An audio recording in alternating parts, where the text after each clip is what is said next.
साल भर के बाद तोहसे मंगनी मुहवा खोल के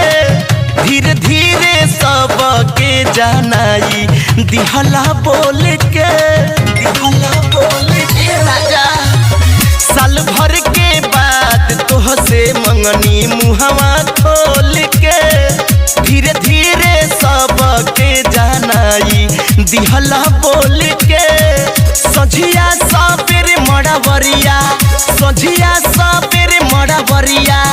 आवता दुआर तो चुलिया काहे के ले अइला ये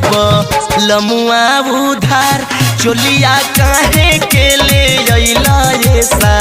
जनवा उधार चुलिया काहे के ले अइला ये सा जनवा उधार।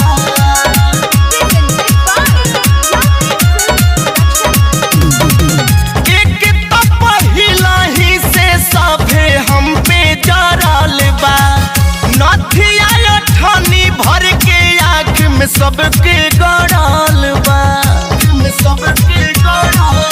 हो एक तो पहिला ही से सभे हम पे जड़ल बा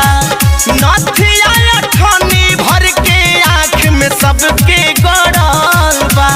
काटल काटल गाड़ी देली काटल काटल गाड़ी देली माई तोहार तो चुलिया काहे के ले अइला ये लमुआ उधार तो चुलिया काहे के ले अइला ये सा जनवा उधार चुलिया काहे के ले अइला ये सा जनवा उधार। म्यूजिक बाय गौरव रोशन। जनत जे मिली हमके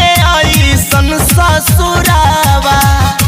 मर जाते दिन से दिल कस खाई के माहुरावा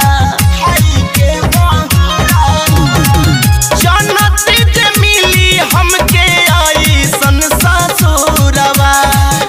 मर जाते आ जाए दिल कस खाई के माहुरावा हो इतना धामू ऐसन हो इतना धामू ऐसन कहती हमार तो चुलिया काहे के ले अइला ये लमुआ उधार तो चुलिया काहे के ले अइला ये सा